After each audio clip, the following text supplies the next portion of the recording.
ধন্যবাদ ভিডিওটো ক্লিক কৰাৰ বাবে। সাধাৰণতে আমি সামাজিক মাধ্যমত নাৰীৰ বিষয়ে প্ৰায় আলোচনা কৰোঁ। সেয়ে আজি অকণমান পুৰুষৰ জীৱনৰ জীয়া কাহিনীৰ বিষয়ে কিছু কথা আমি আলোচনা কৰিব ওলাইছোঁ। আচলতে পুৰুষৰ জীৱনটোনো কি? যে পুৰুষৰ জীৱনটো বহুত সহজ। কিছুৱে কয় পুৰুষৰ জীৱনটো বহুত সুন্দৰ এটা জীৱ। আচলতে আমি আপুনি সকলোৱে ভবাৰ ধৰণে পুৰুষৰ জীৱনটো জানো বহু সহজ। এখন ঘৰত যেতিয়া এগৰাকী কন্যা সন্তানৰ জন্ম হয় তেতিয়া ওচৰ চুবুৰীয়া আৰু সকলোৱে আহি কয় যে ঘৰত লক্ষ্মী জন্ম হৈছে।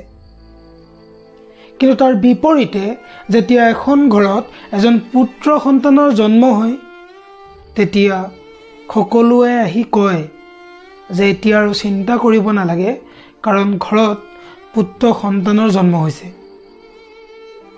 পত্নীকৰ বাবে কৰা চকলেটটো ত্যাগৰ পৰা আৰম্ভণি কৰি মৃত্যুৰ আগমুহূৰ্তলৈ নিজৰ পত্নী, সন্তান আৰু পৰিয়ালৰ বাবে কৰা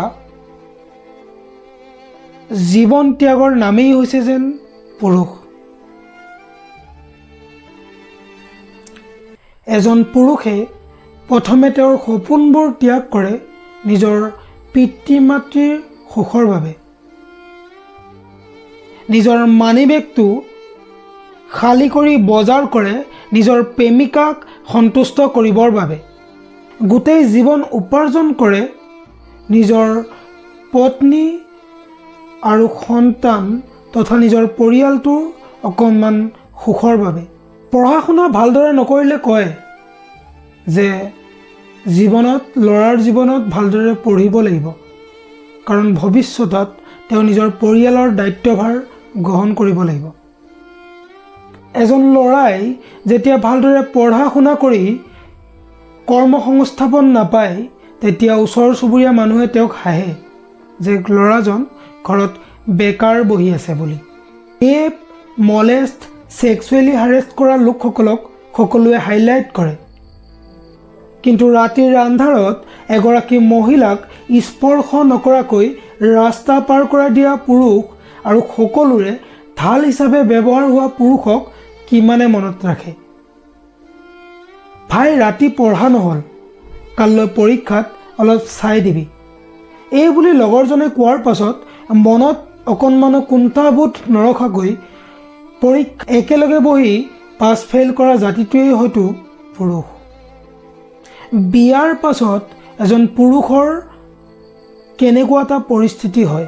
পত্নীক যদি শাসন কৰে তেতিয়া সকলোৱে আহি কয় যে বৰ মতা ওলাইছে।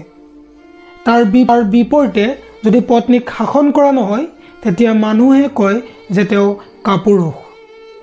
পত্নীক যদি পৰপুৰুষৰ সৈতে কথা বাৰ্তাত বাধা প্ৰদান কৰা হয় তেতিয়া মানুহে কয় যে তেওঁ সন্দেহবাদী। এজন পুৰুষে তেওঁৰ নিজৰ পত্নীক যদি চাকৰি কৰিবলৈ নিদিয়ে তেতিয়া মানুহে কয় যে তেওঁ ঠেক মগজুৰ। যদি পুৰুষজনে তেওঁৰ পত্নীক চাকৰি কৰিবলৈ দিয়ে তেতিয়া মানুহে কয় যে তেওঁ ঘনীয়েকৰ টকাৰে চলা। আচলতে পুৰুষ হৈছে এটা শিলৰ দৰে, কত গেট পৰে, কত শেলাই ধৰে, শিল ভাগি বালি হৈ যায়, তথাপিও কিন্তু শিল নিশেষ নহয়। এটা কথা আপুনি লক্ষ্য কৰিছেনে?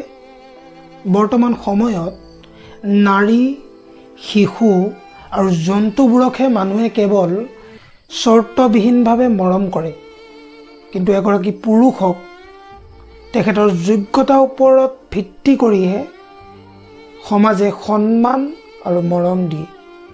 চকু পানী পুৰুষৰো ওলায়, কেৱল আমি প্ৰমাণ দিবলৈ অসমৰ্থ। পুৰুষৰ হৃদয় নাই বুলি ভবাটো ভুল। পুৰুষৰো আছে তেজ মঙহেৰে ভৰা এখন বিশাল আৰু সুন্দৰ হৃদয়। সেই হৃদয়ত চলি থাকে অনবৰতে কুৰুক্ষেত্ৰৰ দৰে এখন যুদ্ধ।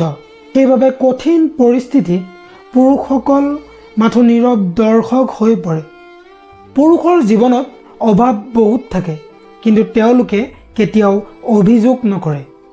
এজন পুৰুষে আচলতে বিচাৰে কি?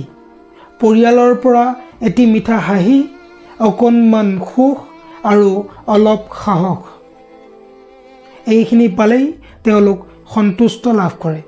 পুৰুষ কাৰোবাৰ ককাই, কাৰোবাৰ ভাই, কাৰোবাৰ স্বামী আৰু সকলোতকৈ ডাঙৰ বিষয় যে কাৰোবাৰ পিতৃ হ'ব পাৰে।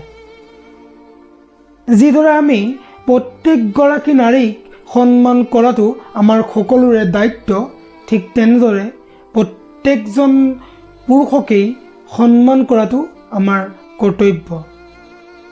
শাৰীৰিক মানসিকভাৱে কৰা ত্যাগৰ বাবে এজন পুৰুষৰ আয়ুস কমি যায়। তথাপিও কিন্তু পুৰুষ দিৱসৰ দিনা এজন পুৰুষৰ ৰচনা এজন পুৰুষে নিজেই লিখিব লগা হয়। বাকী ভিডিঅ'টো চাই যদি ভাল লাগিছে তেতিয়াহ'লে অকণমান মৰম দিব আৰু প্ৰত্যেকজন পুৰুষক সন্মান কৰি ভিডিঅ'টো এটা শ্বেয়াৰ কৰিব। ধন্যবাদ। জয় অসম।